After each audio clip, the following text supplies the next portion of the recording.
পূর্ববর্তী ক্লাসে আমরা শিখেছিলাম দ্বন্দ্ব সমাস, কিন্তু আজকে শিখব কর্মধারয় সমাস। এই দ্বন্দ্ব সমাস এবং কর্মধারয় সমাসের মধ্যে আমাদের মধ্যে একটা দ্বন্দ্ব বা প্যাচ লেগে যায়, কিন্তু আজকের এই ভিডিওটি দেখার পর আশা করি কর্মধারয় সমাস নিয়ে আপনাদের আর কোনো সমস্যা থাকবে না। আমরা জানি কর্মধারয় সমাস 5 প্রকার।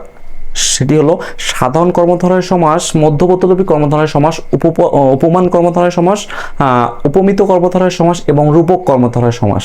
কিন্তু আমরা আজকে সমাসের দুইটি টপিক শিখব, সেটি হলো সাধারণ কর্মধারয় সমাস এবং মধ্যবর্তী কর্মধারয় সমাস। এই জন্যই দুটি আমরা শিখব ভিডিওটি কম শর্ট করার স্বার্থে। তাহলে আমরা মূল ভিডিওতে চলে যাই। আমরা জানি সাধারণ কর্মধারয় সমাস আমরা কি দেখেই বুঝতে পারবো সাধারণ কর্মধারয় সমাস। সেটি হলো noun plus noun, adjective plus adjective, noun plus noun, adjective plus adjective. আপনারা বলতে পারেন যে ভাই আপনি তো পূর্ববর্তী ক্লাসে এরা উদাহরণ দিয়েছিলেন দ্বন্দ্ব সমাসে, কিন্তু আজকেও এটা শেখাচ্ছেন কেন? এটা আজকে শেখাচ্ছি মানে এটা না, আজকে নাউন প্লাস নাউনও হবে, অ্যাডজেক্টিভ প্লাস অ্যাডজেক্টিভ হবে, কিন্তু এটার কন্ডিশন হলো একজন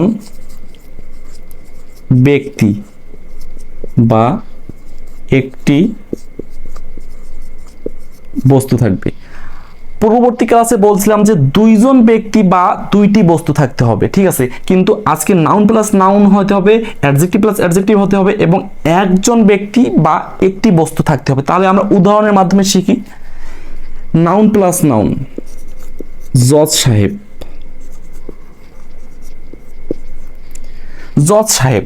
এখানে দেখেন জজ কিন্তু নাউন, সাহেবও নাউন এখানে। তাহলে আমরা যদি ব্যাস বাক্য করি যিনি জজ তিনি সাহেব, তাহলে নাউন প্লাস নাউন হয়েছে। এবং জজ সাহেব কিন্তু একজন ব্যক্তি, আমরা বলে থাকি যে অমুক এলাকার একজন ব্যক্তি জজ সাহেব, ঠিক আছে, সেক্ষেত্রে কিন্তু একজন ব্যক্তিকে বোঝানো হয়েছে।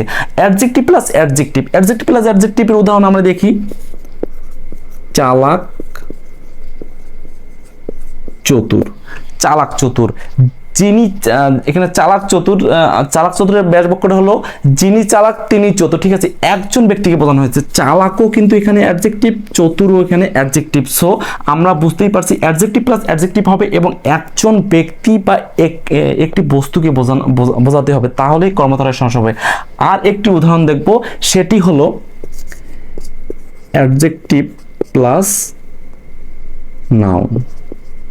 এটিও কিন্তু কর্মধারয় সাধারণ কর্মধারয় সমাস হবে। তাহলে adjective plus noun, adjective plus noun কি হবে?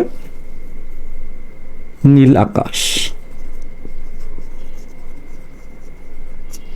নীল আকাশ, নীল অ্যাডজেক্টিভ, আকাশ নাউন, ঠিক আছে। সেক্ষেত্রে আমরা বুঝতে পারছি ব্যাস বাক্য হবে নীল যে আকাশ। আপনারা বুঝতেই পারছেন এখানে অ্যাডজেক্টিভ হলো নীল আর নাউন হলো আকাশ, তাহলে নীল আকাশ একটি, এখানে একটি বস্তুকে বোঝানো হয়েছে। সো নীল যে আকাশ, আপনারা বুঝতে পারছেন এই তিনটি কন্ডিশন মেকআপ করতে হবে এবং একজন ব্যক্তি বা একটি বস্তুকে বোঝালে আমরা বুঝবো যে সাধারণ কর্মধারয় সমাস। হ্যাঁ, তো আমরা মধ্যপদলোপী এবার শিখবো আমরা মধ্যপদলোপী কর্মধারয় সমাস। মধ্যপদলোপী কর্মধারয় সমাসে কিছু আমরা জিনিস দেখব, সেটি হলো ব্যাস বাক্যের মধ্যে নামক,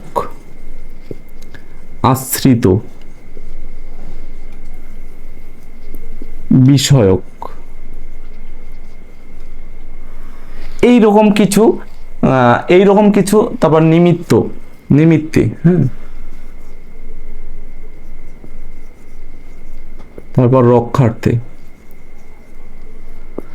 আমরা বুঝতেই পারছি মধ্যপদলোপী কর্মধারয় সমাস শব্দটা শুনেই মানে এখানে বুঝতেই পারছি যে মধ্যপদ যে সমাসে, যে কর্মধারয় সমাসের মধ্যপদ লোপ পাবে সে সমাসকেই কিন্তু আমরা মধ্যপদলোপী কর্মধারয় সমাস বলবো। তাহলে মধ্যপদলোপী কর্মধারয় সমাসে যে ব্যাস বাক্যে যে পদগুলো লোপ পাবে সেটি হলো নামক, আশ্রিত, বিষয়ক, নিমিত্ত, রক্ষার্থী। আমরা উদাহরণের মাধ্যমে শিখি। তাহলে জীববিজ্ঞান, আমরা যদি বলি জীববিজ্ঞান, জীববিজ্ঞানের ব্যাস বাক্য কি? জীব নামক বিজ্ঞান, ঠিক আছে। তাহলে আমরা এইরকম কিছু উদাহরণ দেই। আশ্রিত, মধুতে আশ্রিত মাছি, মৌমাছি। তারপর বিষয়ক, যেমন সাহিত্য সভা, সাহিত্য বিষয়ক সভা, সাহিত্য সভা। তারপর নিমিত্তে, নিমিত্তে হলো কৃষি, কৃষি সাহিত্য, ঠিক আছে। তারপর রক্ষার্থে স্মৃতিসৌধ, আমরা যদি স্মৃতিসৌধ উদাহরণ দেই সেটি হলো স্মৃতি রক্ষার্থে সৌধ। এরকম কিছু উদাহরণ থাকবে এবং মধ্যপদ মধ্যপদ লোপ পাবে, সেক্ষেত্রে হবে আপনার মধ্যপদলোপী কর্মধারয়। আপনারা বুঝতেই পারছেন আমি কি বোঝাতে চেয়েছি। তাহলে ধন্যবাদ সবাইকে, দেখা হবে নতুন কোনো ভিডিও নিয়ে। আজকে এ পর্যন্তই।